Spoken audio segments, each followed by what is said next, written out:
Chief shepherd या प्रधान रखवाला, उसी विषय को आगे यिर्मयाह 23 का 1 से 4 तक पढ़िएगा। यिर्मयाह 23 का 1 से 4 तक। यिर्मयाह 23 वर्स 1 to 4। यिर्मयाह 23 का 1 से 4। यिर्मयाह 23 1 to 4।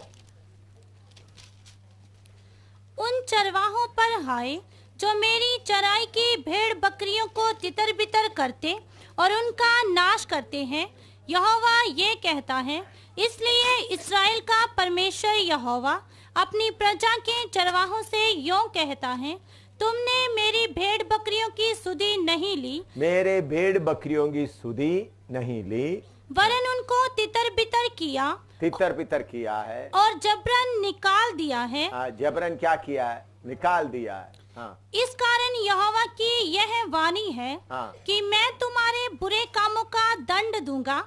तब मेरी भेड़ बकरियां जो बची हैं, उनको मैं उन सब देशों में से जिनमें मैंने उन्हें जबरन बेच दिया है, स्वयं ही उन्हें लौटा लाकर उन्हीं की भेड़शाला में इकट्ठा करूंगा और वे फिर फूले फलेंगी। मैं उनके लिए ऐसे चरवाहे नियुक्त करूंगा जो उन्हें चराएंगे, और तब वे ना तो फिर डरेंगी, ना विस्मित होंगी, और ना उनमें से कोई खो जाएगी। यहोवा की यह वाणी है। इधर में भेड़ बकरियों को चराते समय में आप लोग ध्यान देखने वाला, मैंने प्रभु से प्रार्थना करते हुए ये बात को अनुभव से आपको बताता हूँ। एक बार नहीं, प्रभु ने काफी अनुभव मुझे भेड़ बकरियों को चराने में प्रभु ने दिया। कुछ भेड़, मैं एक उदाहरण बताता हूँ। मैं इसके पहले भी कभी बताया है। उधमपुर गढ़ी में मैं कलीसिया चलाते समय में उधर में एक भाई था, भाई चरण। वो स्वीपर सफाई कर्मचारी से बीच में आया, पंजाब का था। उधर में उन्हीं दिनों में लैट्रिन बाल्टी में डाल के डब्बा में लेकर, पुराना लोगों को मालूम है फ्लश आउट लैट्रिन नहीं होता, डब्बा में लेकर जाते थे। उन्होंने वो काम कर रहे थे। उनका बच्चा कोई स्कूल में नहीं जाता था, फिर मैंने उनको बच्चों को जबरदस्ती स्कूल में डाला। उनमें से 2 बच्चे अभी ऑफिसर हैं। ऑफिसर, एक पोस्ट ऑफिस में, पोस्टल में डिपार्टमेंट में ऑफिसर बन गया, दूसरा MES में ऑफिसर बन गया। प्रभु ने उनको तो उसके शुरुआत में उन लोग एक छोटा सा ये टिन, 1-2 टिन के अंदर मिट्टी का मकान में रहता था। एक ही चारपाई उनके ऊपर होता था। पहले उन्होंने यीशु मसीह के पीछे निकल आते समय में हुक्का वगैरह सब छोड़ दिया था। लेकिन बाद में 2-3 महीने के बाद मुझे ऐसा लगा हुक्का पीना शुरू किया, क्योंकि उन लोग जो लैट्रिन का लेके आते हैं, बदबू आते हैं, तो हुक्का आप समझते होंगे, एक लंबा पाइप रखकर उससे खींच के पीते। तो मुझे मालूम हुआ, प्रार्थना करते तो मुझे ऐसा लगा चरण हुक्का पीता। मैं क्या किया, भाई के लिए प्रार्थना करता रहा। 1-2 बार मैंने उनको थोड़ा सा समझाया तो मुझे ऐसा मालूम हुआ कि उनको छोड़ने के लिए मन है, लेकिन उनसे नहीं हो सकता। तो मैं क्या करता, उनके घर में जाते समय दूर से घर में पहुंचने के करीबन 500 यार्ड पहले हल्लेलुया जोर से 2-3 बार हल्लेलुया बोलेंगे। इसलिए उन्होंने हुक्का पी रहा है तो हुक्का लेकर के क्या करे, अपना चारपाई के नीचे छुपा कर रखे। ऐसा मैं बोलता गया था जू दूर से। क्या मैं ऐसा सोचता था, जिद प्रभु भोज होते वक्त मैं चरण को बोलता था, चरण आज आप उधर में जाकर वो काम करो। उनको प्रभु भोज में भी शामिल होने नहीं देता था। तो फिर भी हटता नहीं है। ऐसा करीबन 1 साल से हो गया। फिर मुझे बोझ बढ़ गया। तो मैंने सोचा मैं शाम को खाना नहीं खाऊंगा। तो फिर मैंने, मेरा पत्नी पूछेंगे क्यों आप खाना नहीं खा रहे, झूठ भी नहीं बोल सकता। तो मेरा पत्नी को बोलेंगे मैं चरण के लिए उपवास कर रहा हूं। तो पत्नी फिर चरण आते वक्त में उनके साथ में प्रेम से बात नहीं करेगा। तो इसलिए 2-3 रोटी खाना तो मैं 1 रोटी खाऊंगा। चावल तो मैं बोलूंगा शाम को मैं इतना ही चाहिए। मैं क्या करता था, पूरा उपवास नहीं, लेकिन मेरा पेट को पुकार कर प्रार्थना करता था। ऐसा 7 महीना चला। देखिए, चरण हुक्का पी रहा है, भूखा पेट में कौन चल रहा है? मैं 1-2 दिन का बात नहीं, 7 महीना 7 महीना होकर फिर 1 हफ्ता हो रहा था, मैं दूर से हालेलुया बोलते हुए चरण आकर बाहर आकर मुझे बोला, आप इधर आ जाओ। मुझे मेरा बराबर उम्र का, फिर भी मुझे पापा जी बोलते, पापा जी इधर आ जाओ। देखा तो उनके कमरे में वो उका रखा है। तो उन्होंने उन लोग मसाला कूटने के लिए लंबा डंडा जैसा होता था, लोहे का पत्थर का छोटा, उसमें उन लोग क्या करते हैं मसाला कूट, वो लेकर रखा। आज मैं आपके सामने उसको तोड़ता। कितना देर के बाद? 7 महीना 1 हफ्ते के बाद प्रभु ने, फिर उसके बाद वो आगे बढ़ते रहे। उनका मेरे लिए इतना प्रेम प्रभु ने उनके अंदर में दिया। गरीब आदमी है तो उनका बच्चों को पढ़ने के लिए फीस, पढ़ने के लिए किताबें, उनको बच्चे कोई फुटबॉल खरीदने के जाए तो उनके पीछे पढ़ा कर, क्योंकि वो अनपढ़ है। तो अभी वो ऑफिसर बन गया, अच्छा हालत में है। अभी आप गाड़ी में जाकर देखेंगे तो उनका घर भी अच्छा है, सब कुछ आप देख सकता है। उधमपुर गढ़ी कलीसिया का मजबूत लोग हैं। तो मैं मीटिंग के लिए, वो बीमार हो गया तो उनको मालूम हो गया, मैं तो मीटिंग के लिए कहीं पंजाब वगैरह में जाते वक्त प्रोग्राम हो, तो प्रोग्राम से वापस आए तो उन्होंने मुझे बोला, मैं उनके लिए प्रार्थना करने के लिए गया, चरण में जा रहा हूँ। तो उन्होंने मुझे बोला, पापा जी आप कल रात को सोया हुआ वो बेडशीट, मेम साहब को बोलो, मम्मी को ऐसा बोलते हैं, बोलो, क्योंकि हम लोग उधर फौज में रहते थे, मेम साहब बोलते थे। तो फौज में ऑफिसर का पत्नी होगा, मैडम मेम साहब ऐसा बोलते, उनको बोलो मेरे ऊपर डाल दे। मैं मरते वक्त आप नहीं तो कम से कम आप जिस बेडशीट में सोया वो बेडशीट मेरे ऊपर है, तो मैं समझूंगा मेरा पास्टर पापा जी मेरे साथ है। देखो एक पंजाबी आदमी, उनको कैसा इतना प्यार आ गया। उन्होंने बोलते हैं जिस बेडशीट में आप सोए हैं वो बेडशीट क्या करे, वो चादर मेरे ऊपर डाल दे। तो मैंने बोला उसी वक्त उनको लाकर दे दिया। ये तो फिर सोमवार को, इतवार को मर गए, फिर सोमवार को आकर दफन करने के लिए प्रभु ने कृपा दिया। मैं क्यों आपको, ऐसे कितने लोगों के लिए, कोई फिल्म देखने वाला, कोई ऐसा कितने लोगों के लिए क्या किया, हमारा काम है उनको उस बंधन से छुड़ाना। दूसरा एक किसके साथ में है, कुछ लोगों के पीछे आप कितना भी मेहनत करेगा तो उन लोग उड़ाव पुत्र की तरह काम करने वाला है। कुछ लोग उनको घर से जाना ही है, तो मैं सोचा जाओ जी। फिर जाकर फिर उनके लिए प्रार्थना करते रहते हैं। होश में आते वक्त वो क्या करे, वापस आए। ऐसा भी है। अभी हमारा एक उड़ाव पुत्र चल रहा है, उसका नाम है श्रीकांत। मैं प्रार्थना कर रहा, खाब वो आएगा। तो ये दोनों, अगर हम, मैंने 2 तरीके से कुछ लोगों को मैंने नहीं जाना झगड़ कर रखा था। फिर वो लोग बोलते हैं मैंने जाना चाहता था, आपने मुझे इधर रखा है। मैंने जाना चाहता था, आपने, अच्छा ठीक है। तो ऐसा लोगों को क्या करें, अच्छा जी थोड़ा जाकर हवा खा कर आ जाओ, है। तो हवा खा करके आते वक्त में कितना दुख होकर आता है, फिर भी अंदर में दिल क्या होता है, प्रभु उनको कैसा जैसा उड़ाव पुत्र के लिए वो बाप क्या करता रहा, इंतजार करता रहा। ये दिल हमको होना जरूरी है। आप रस्सी डालकर उनको रखेगा तो मुझे रस्सी लगा कर रखा, अपने आप ही क्या नहीं होगा। उनको थोड़ा हवा खाने दो, थोड़ा आजादी दे दो, जाओ हैं, जाओ तुम जाकर थोड़ा हवा खा को, तब उधर जाकर थोड़ा पछताव करके आएंगे। ये बात समझना है, लेकिन आपका दिल से नहीं निकलना। मेरे दिल से नहीं निकलता भाई।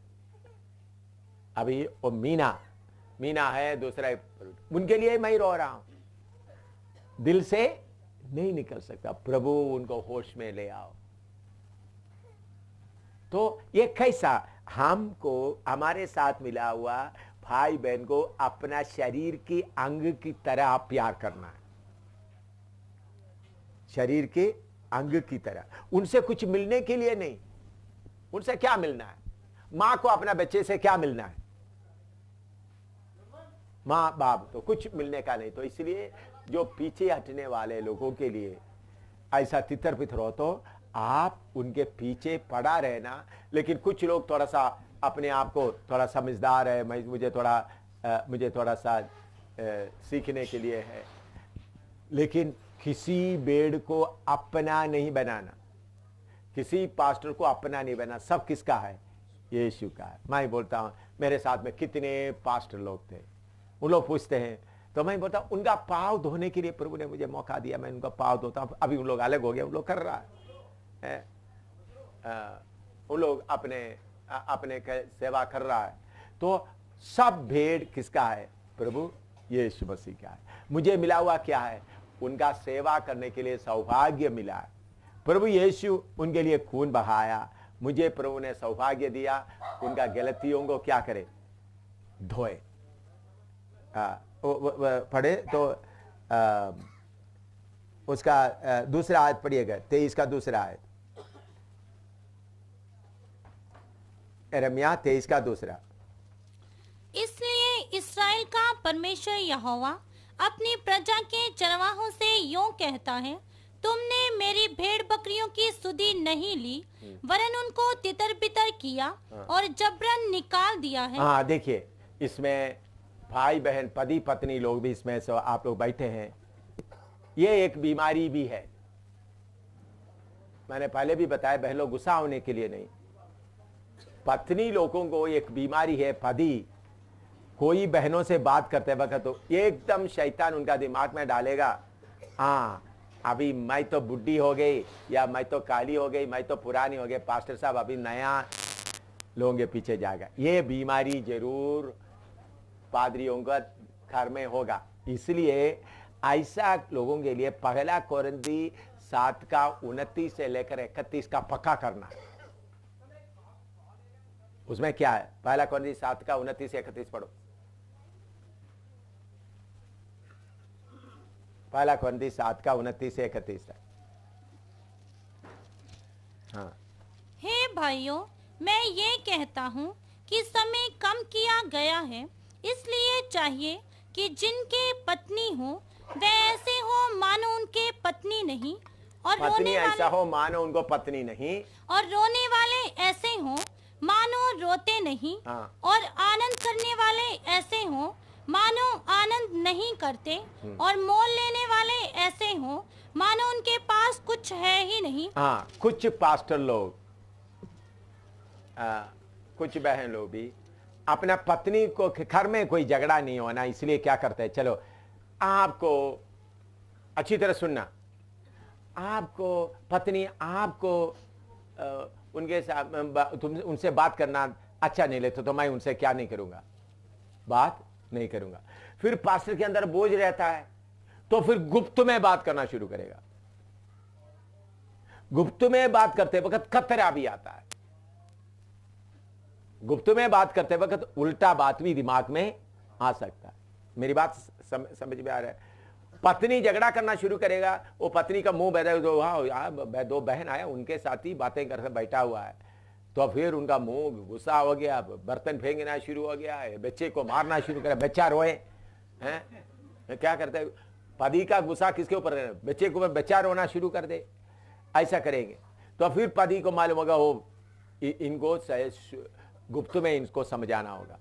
गुप्त में वो बात करने के लिए जाते वक्त शैतान मौका ढूंढ देगा, कोई शारीरिकता उसके बीच में आने का रास्ता खोलेगा। तो इसलिए इस बात के लिए पहला कोरिन्थी 7 का 29 से 31 तक पूरा पक्का प्रैक्टिकल एक एक पास्टर लोग करना है। मैंने ऐसा किया है, मेरा बेटा फिनी को भी बोला ये तुम्हारा जीवन में होना है। पहले उनका पत्नी यमी क्या बोलते फिर मुझे क्यों शादी करवाया, मैंने बोला शादी करो बाद में। अभी वो बोलते आपने बोला हुआ बात पूरा पक्का है, मैं वही करूंगी। अभी पीछे 2 साल पहले, 2-3 साल पहले मैंने बताया वही नौजवान है। देखिए हमको प्रभु ने दिया हुआ सेवकाई में पत्नी शरीर का संबंध है, विश्वासी शरीर आत्मा प्राण का संबंध है। पत्नी भी सही विश्वासी है तो उनके साथ शरीर आत्मा प्राण। तो इसके लिए विश्वासी अगर पत्नी आपको रुकावट करते रहता है तो पत्नी को थोड़ी देर अलग रहने देना। देखो तुम रुकावट करते तुम थोड़ी देर क्या करो, तुम अलग रहो, तुम सेवा में मेरा, तो आप लोग तो आपके कुछ बहुत लोग बदनामी से डरते हैं, लोगों का बदनामी से। तुम तुम्हारा पत्नी को अलग कर दिया तो सारे दुनिया बोलेंगे तुम दूसरा किसी के साथ प्यार किया, पत्नी चले, ठीक है दुनिया बोलने दो, दुनिया कितना भी बोलने दो, मुझे सेवा क्या करना है। प्रभु की वचन में लिखा, मनुष्य को मैं खुश करेगा तो परमेश्वर का दास नहीं बन सकता। अगर मैं मनुष्य को खुश करने वाला बनेगा तो मैं परमेश्वर का दास नहीं बन सकता। इसके लिए कठोर मन बनाना, कठोर मन बनाकर, ताकि फिर बाद में पत्नी को भी मालूम हो जाए मेरा पति सही चल रहा है। तो ऐसा आप नहीं करेगा तो पत्नियों के कारण बहुत तरह विश्वासी लोगों को दुख उठाना पड़ेगा, बहन लोगों को दुख उठाना पड़ेगा। ये बात को पत्नियों को अच्छी तरह समझाने के लिए पादरी लोगों को, सेवक लोगों को हिम्मत होना चाहिए। अपना पत्नियों को लाइन पर खड़ा कर दें, ये है तुम्हारा रास्ता, इसको तुम पार नहीं करना है, इस लाइन को तुम पार नहीं करना। पार करेगा तो फिर सेवा ठीक तरह से नहीं होगा। उनको बोलना है तुम पत्नी है। तो इसमें बीच में है कुछ सेवक लोग क्या करते हैं, पत्नियों को बेकार जिम्मेवारी दे देते हैं, तुम मैं पास्टर हूं, तुम मेरा पत्नी। देखिए, मैं जब फौज में था, मैं कैप्टन था, बड़ा पार्टी होते समय में मेरा पत्नी को बुला के लेते तो सारे जवान लोग सैल्यूट मारते थे।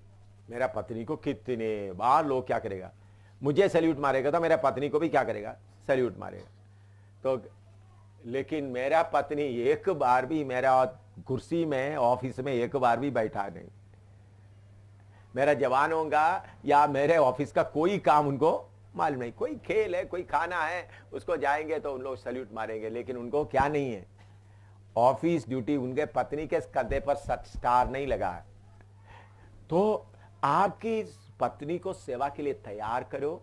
प्रभु उनको सेवा दिया मालूम होते वक्त उनको सेवा सौंप दो।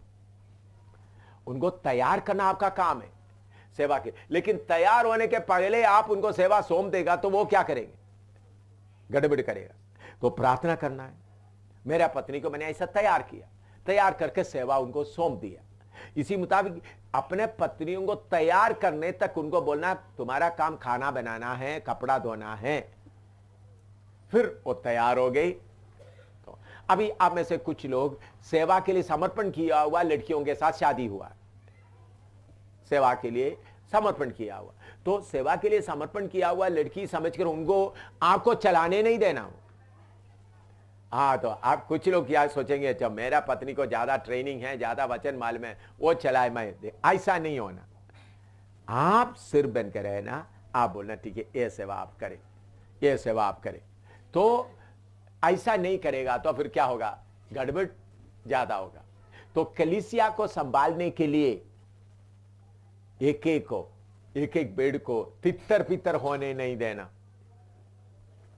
नहीं तो बेड़ क्या होगा। आपने समझना, कोई विश्वासी आता है, अपना घर को छोड़ दिया, अपना परिवार को छोड़ दिया, अपना रिश्तेदारों को छोड़ दिया, यीशु के पीछे निकल आते वक्त आप ही सिर्फ सहारा है।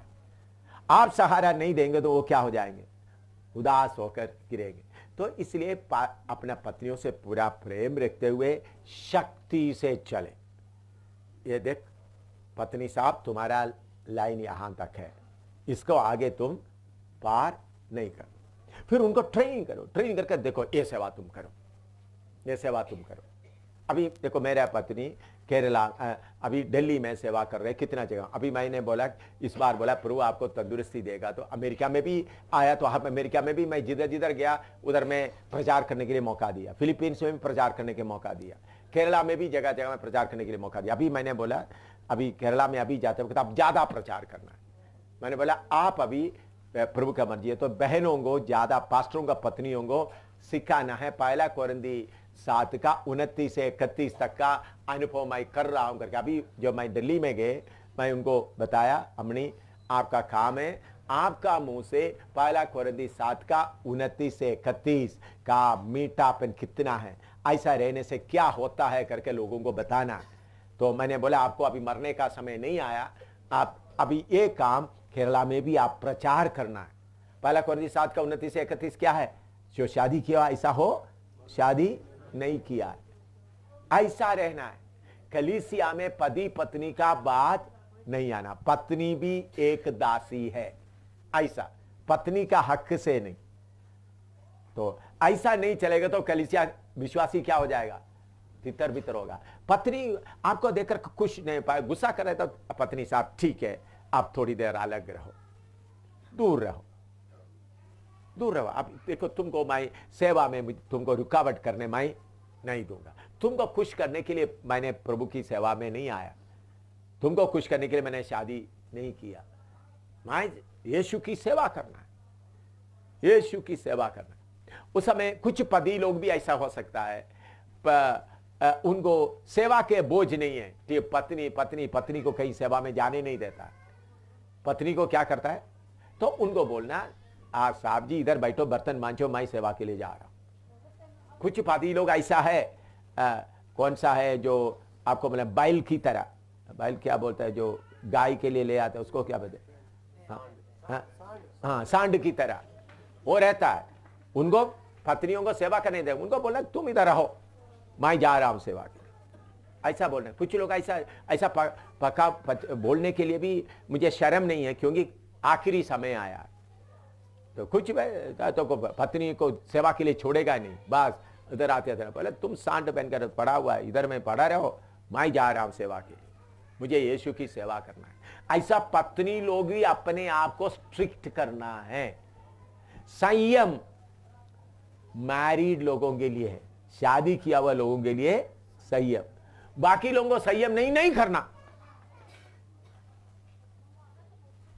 गलत पति पत्नी के ऐसा संबंध नहीं करना। तो पति पत्नी के लिए क्या है, क्या लिखा है, संयम। यह समझना, पति पत्नी को क्या होना है, संयम होना। यह नहीं संयम के बिना ना, पति पत्नी के लिए संयम रखा है। ऐसा करने से नहीं, आपका ताकत पूरा बिस्तरे में खत्म कर दिया, कल जाकर क्या सेवा करेंगे, आपका कुटने का ताकत पूरा खत्म हो गया, ओ यीशु के नाम से। शादी किया तो लाइसेंस नहीं मिला आपका ताकत पूरा खत्म करने के लिए। शादी किया तो डिसिप्लिन के साथ, संयम के साथ रहे, तो ऐसा रहेगा तो फिर कलीसिया का बोझ भी बढ़ेगा। आपको दिया हुआ भेड़ क्या नहीं होना है, तितर पितर नहीं होना है। तो इसलिए एक सेवक सेवा करने के लिए निकलने के पहले पहला कोरिन्थी 7 का 29 से लेकर 31 को अच्छी तरह अपना जीवन में प्रैक्टिकल लाना है। लाने के बाद ही आगे बढ़ सकते। लिखो यिर्मयाह 50 का 6 और 7 पढ़िएगा। यिर्मयाह 50 का 6 और 7, यिर्मयाह 50 वर्स 6 and 7, यिर्मयाह 50 वर्स 6 and 7। मेरी प्रजा खोई हुई भेड़ें हैं, उनके चरवाहों ने उनको भटका दिया, उनका चरवाहा ने उनको भटका दिया और पहाड़ों पर भटकाया है। वे पहाड़ पहाड़ और पहाड़ी पहाड़ी घूमते घूमते अपने बैठने के स्थान को भूल गई हैं। अपने बैठने के स्थान को भूल गए हैं। जितनों ने उन्हें पाया वे उनको खा गए। हाँ बस ठीक है। इधर में दोबारा उसका 6 और 7 का और एक बार पढ़ो। मेरी प्रजा खोई हुई भेड़ें हैं, उनके चरवाहों ने उनको भटका दिया। हाँ। और पहाड़ों पर भटकाया है। वे पहाड़ पहाड़ और पहाड़ी पहाड़ी घूमते घूमते अपने बैठने के स्थान को भूल गई हैं। हाँ, बैठने के स्थान को भूल गए। अभी बहुत लोग प्रभु की सेवा करने के लिए निकल आए, बहुत लोग सेवा करते हैं, यीशु के बारे में सेवा करते हैं, यीशु के नाम पर प्रार्थना करवाते, बीमारों को चंगा करते हैं। उन लोग सोचते हैं ये है सेवा, लेकिन एक एक विश्वासी को उनका बैठने का स्थान सिखाना, उसका मतलब एक एक विश्वासी को उनका चराने का प्रभु का वचन सिखाना है। हर समय इधर में लिखकर अपना बैठने का स्थान क्या हो गया, भूल गए। तो एक एक विश्वासी का बैठने का स्थान कौन सा है, प्रभु का वचन। उनको आपने इतवार में एक आराधना चलाया, उसके बाद उनका बीमारियों के लिए प्रार्थना किया, उनसे चंदा लिया, काम नहीं होता। असली में एक चरवाहे का काम क्या है, एक एक को सिखाना। लेकिन इसमें दूसरा एक प्रॉब्लम है, कुछ विश्वासी को कुछ चरवाहे अच्छा लगता है, कुछ चरवाहे अच्छा नहीं लगता। कुछ विश्वासी को ऐसा चरवाहा अच्छा लगता है, आया हालेलुया, थोड़ा सा प्रार्थना किया, शैतान को डांट दिया, बीमारी को दूर कर दिया, चंदा लेकर चले गया, तो उन लोग सोचते हैं ये पास्टर बहुत अच्छा है, ये पास्टर बहुत अच्छा, हमारा सारे प्रोग्राम आया 1 घंटे में सारे प्रोग्राम खत्म किया, फिर अपना। अगर आप उनके पीछे पड़े पड़े उनको वचन सिखाने के लेकर, तो कुछ लोगों को अच्छा नहीं लगे। क्यों पीछे पड़े रह रहा है, ये क्यों पीछे पड़े रह रहा है? वो तो अच्छा है, देखो हफ्ते में 1 बार आता है, चलो जय मसीह की बोल दिया, काम कर दिया, बाकी 6-7 दिन हमारा है, 1 घंटा उनको दे दिया, बाकी हम फिल्म देखो, घुमाओ चलो, रिश्तेदारों को लाओ, ये भी करो, कुछ खाओ पियो, कुछ पहनो, क्या होता है? देखो आपका काम, बाकी लोग मंदिर में, गुरुद्वारा में, गिरजाघर में जाता है, उधर में जाकर शारीरिक बातें करके आता है, वो नहीं है। एक एक आदमी को सिद्ध करके खड़ा करना है। एक एक विश्वासी को क्या करना है? सिद्ध करके खड़ा। इसलिए उनको बैठने का स्थान, उनको वचन सिखाना है। अगर आप देखते हैं कुछ लोगों को वचन सीखने का मन नहीं है, उन लोग बोलते हैं ठीक है हमारा तकलीफ दूर हो जाए, ऐसा लोगों को थोड़ी देर छोड़ देना। चलो तुमको वचन सीखने का मन नहीं है तो क्या करो, क्योंकि जबरदस्ती आप वचन सिखाने बैठ गए तो सोचे ये खप जाएगा, ये खप जाएगा, ये खप जाएगा। चपाती बनाना है, आटा बनाना, आटा गूंदना है, सब्जी बनाना है, मेरा पति आने वाला या रिश्तेदार आने वाला, वो सोचते रहेंगे। आप वचन पढ़ाते रहे, उनका दिमाग किधर। जब आपको मालूम होता है 2-3 बार एक को वचन पढ़ाना सीखे, इनको वचन खाने का मन नहीं है, तो फिर आप उधर मत जाओ। उनको बोलो आपको वचन सीखने का मन नहीं है, तो इसलिए मैं मेरा टाइम बर्बाद करना नहीं चाहता। कुछ लोग ऐसा है, तो फिर उधर उधर जाकर काल, लेकिन उनके लिए प्रार्थना करना मत छोड़ो, उनके लिए प्रार्थना करो। कुछ लोग चाहते हैं मंदिर में 1 दिन में गया, जाकर आ गया, फिर अपना मर्जी है, गिरजाघर में जाकर के इतवार को ये मास में शामिल हो गया, बाकी पूरा ऐसा सोचते। लेकिन हमारा सेवकाई ऐसा नहीं है। एक एक आदमी को उनका गंदे स्वभाव, घर का झगड़ा, एक एक बुराई को निकालकर उनको सिद्ध करने का काम है। ये नहीं उनके, कुछ विश्वासी लोग ऐसा है, आपको खिलाने पिलाने में बहुत आगे रहेगा। क्या सोचेगा, ओ आजा आजा हमारा घर में खा ला, खाना खा लो। उन लोग क्या सोचते, प्रभु का दास को खिलाए तो हमको बहुत आशीर्वाद का। वो भी शैतान का दूसरा चालाकी है। कैसा चालाकी? कुछ विश्वासी खिला सकते हैं, कुछ विश्वासी खिला, उनके पास पैसा नहीं है। तो पास्टर आप क्या करना, मैं तो खाऊंगा नहीं भाई,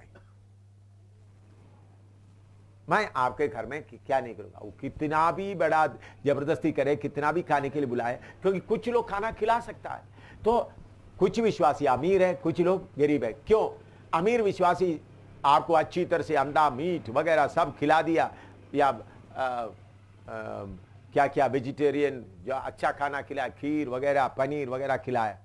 दूसरा विश्वासी सोचेंगे वो पास्टर उनको ही प्यार करते, मेरा झोंपड़ी में पास्टर को बैठने का भी जगह नहीं है, तो इसलिए वो तो हम तो देखिए, उन लोग त्यागा हुआ लोग हैं।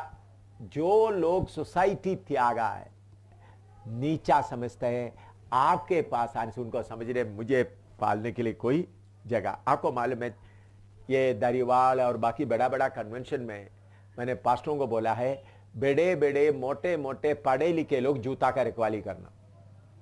कौन है? कौन करना है? बड़े बड़े पढ़े लिखे अनपढ़ों को, गरीबों को जूता। आप लोग देखे होंगे, मैंने शक्ति से अंशराज को, बाकी लोगों को बोला जूता रखवाली करने वाला पढ़े लिखे लोग होना चाहिए। डॉक्टर लोग, इंजीनियर लोग, बाकी लोग क्या करना है? जूते रखना है।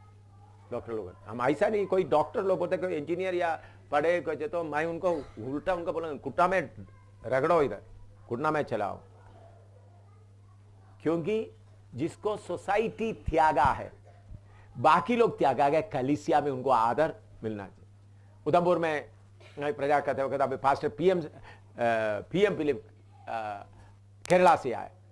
मुझे तो हमारा स्टाफ कार था, ड्राइवर होते, आपको मालूम है, अच्छा स्टाफ कार, अच्छा फौज का अच्छा एम्बेसडर स्टाफ कार था जे ले जाने के लिए। तो मैंने स्टाफ कार में उधमपुर में उनको मैंने उधमपुर शहर, थोड़ा शहर में कुछ खरीदने के लिए गया, तो मैं स्टाफ कार में था, मैं मेरा यूनिफॉर्म में था। तो पास तो उधर में एक सफाई कर्मचारी नाली साफ करता, मुझे देखते ही उन्होंने क्या कर दिया, उनके पास में लंबा झाड़ू था, लंबा झाड़ू लेकर ऐसा करके सल्यूट मारा। क्या लंबा झाड़ू लेकर के क्या कर दिया, ऐसा रह करके सल्यूट मारा। तो मैंने जाकर उनको गला लगे, एक उनका झाड़ू कितना, उनको मालूम है फौजी लोग आकर क्या करते हैं, सल्यूट मारते हैं। तो पास्टर पीएम फिलिप बोल रहा है, देखो आपका विश्वासियों को ये कम से कम सोचना चाहिए, ये आप तो एक ऑफिसर है, आपको आदर रहना चाहिए इस समय। मैंने बोला, मैंने फिर जाकर उनको गला लगाया, मैंने बोला समाज इनको त्यागा हुआ है, ये यीशु मसीह के घर का नंबर 1 बेटा है, इसलिए मैं इनको ज्यादा प्यार करूंगा। पास्टर पीएम फिलिप इतना बड़ा सीनियर, उन्होंने बोला बहुत बड़ा माना हुआ प्रीचर है, केरला का बुजुर्ग था, वो अभी मर गया, अभी नहीं है। उन्होंने बोला आपसे हम भी सीखना है। क्यों? जिसको समाज छोड़ा है, जिसको समाज आदर नहीं देता है, उनको कलीसिया में पहले एक आगे आगे आगे, यह है यीशु का प्रेम। ऐसा लोगों को बैठकर सिखाना है। तो उनको सीखने के लिए मन नहीं है, तो अनपढ़ है, तो मैं आपको देखो, हमारा इधर में टीम के कुछ बहनों को मैंने बताया, देखो तुम्हारा काम है जाकर उनके घर घर में जाकर उनको वचन सिखाओ, उनको बुला करके उत्पत्ति से लेकर सिखाओ, उनको ऐसा लगाया ताकि क्या करे, सीखे, उन लोग वचन सीखे। तो एक एक विश्वासी को अपना रेस्टिंग प्लेस, हिंदी में क्या है, बैठने के स्थान, उनको प्रभु का वचन उनको याद आए, आपने पढ़ा हुआ वचन उनको याद, बीमारी आए तो वचन उनको याद आए, अनपढ़ होगा लेकिन आप उनको बोला हुआ वचन उनका दिमाग के अंदर में लिखे रहेंगे। मैंने देखा इधर में हमारा एक भाई है, इधर बैठे हुए बीच में, उन्होंने एक बार किसी ने दूसरा प्रचारक ने कुछ गलत प्रचार कर दिया, तो वो भाई मेरे पास आकर, देखो पापा जी इन्होंने ऐसा प्रचार किया, आपने ऐसा नहीं सिखाया। शायद भाई श्यामलाल को याद होगा, मुझे आकर बोल रहा था, ये मैं नहीं मानेंगे। क्यों? मैंने पढ़ाया वचन उनके अंदर में बैठा। देखो उन्होंने पढ़ना नहीं आता, लेकिन उनको वचन उनका मन में बिठाने के कारण उन्होंने वो बातें बोलने लगा। तो हो सकता है कुछ अनपढ़ लोग हैं, उनको शायद पढ़े लिखे लोगों से ज्यादा वो वचन ध्यान से सुनते होंगे। तो आपका काम है जल्दी जल्दी ये एक विश्वासी को बैठने का स्थान मालूम होना है।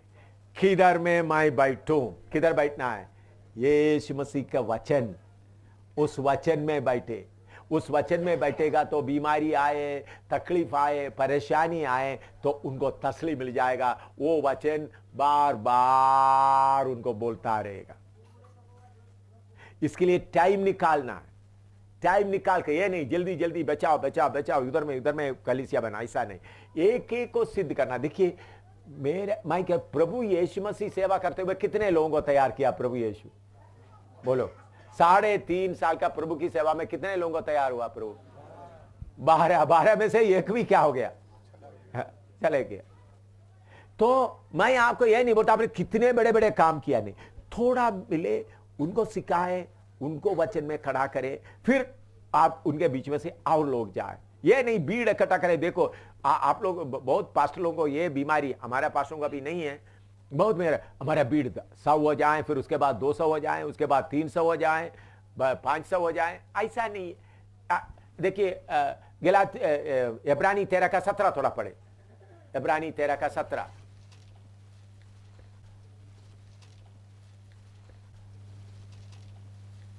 अपने अगुओं की आज्ञा मानो और उनके अधीन रहो, क्योंकि वे उनके समान तुम्हारे प्राणों के लिए जागते रहते हैं। तुम्हारे प्राणों के लिए जागते रहते हैं, जिन्हें लेखा देना पड़ेगा। हाँ, देखिए आपका काम है एक एक विश्वासी के प्राणों के लिए क्या करते रहे।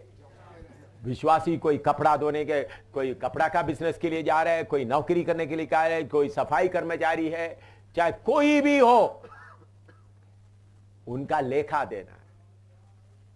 उन्होंने कितना पैसा देता है ये नहीं, पैसा का बात अब मैं आपको बोलता हूं। कुछ पास्टर लोग ऐसा है जो पौधा लगा दिया उसका पत्ता तोड़ना शुरू कर देगा। भाई पौधा बड़ा होने दो, उसके अंदर फल आने दो, फल पक्का होकर नीचे गिरने दो, तब ले लो, तब फल क्या हुए, नीचे आकर गिरने दो। तो तो इसलिए आपने देखा हमारे बाकी हर जगह में चंदा उठाता है, चंदा का प्रचार होता है। देखो इधर मैं इतना दिन आप लोग इधर आकर बाइबल क्लास करती, एक दिन भी आप रोटी के लिए प्रभु रोटी हमको दे करके प्रार्थना किया है? दिया हुआ रोटी के लिए धन्यवाद दिया है, प्रभु आपने दिया हुआ रोटी के लिए। मैं भी प्रार्थना नहीं कर रहा हूं प्रभु इतने लोग आए हैं, मेरा बाप देख रहा है कितने लोग आ रहे, आगे कितने लोग आने का है, मेरा बाप देगा, इंतजाम करके देगा। पिछले दिनों में जब बाइबल क्लास चलते वक्त उधर में जम्मू में 62 दिन का कर्फ्यू चल रहा था। उस वक्त बख्शीनगर में क्लास चल रहा था। आप लोगों को मालूम है जब हमको खाना नहीं था, हिंदू भाई लोग अच्छा बासमती चावल पका कर सब्जी के साथ लाकर दे दिया सबके लिए। उसके बाद जब सब्जी मिलने के लिए उसके तो बोरी बोरी भरकर सब्जी लाकर रखे जाते थे, वो भी हिंदू भाई लोग। पिछले साल आप खाया नहीं खाया?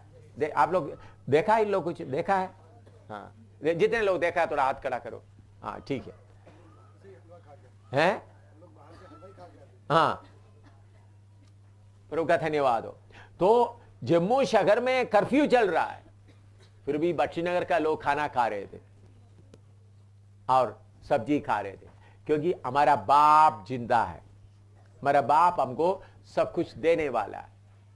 तो हम इनका चंदा के बारे में चिंता ना करें, चंदा क्या लाता है नहीं लाता है वो उनका, प्रभु उनका जब पत्ते बनने दो, पत्ते के बाद उसमें फूल आने दो, फूल के बाद फल आने दो, फल पकने दो, पकने कच्चा पत्ता मत तोड़ो,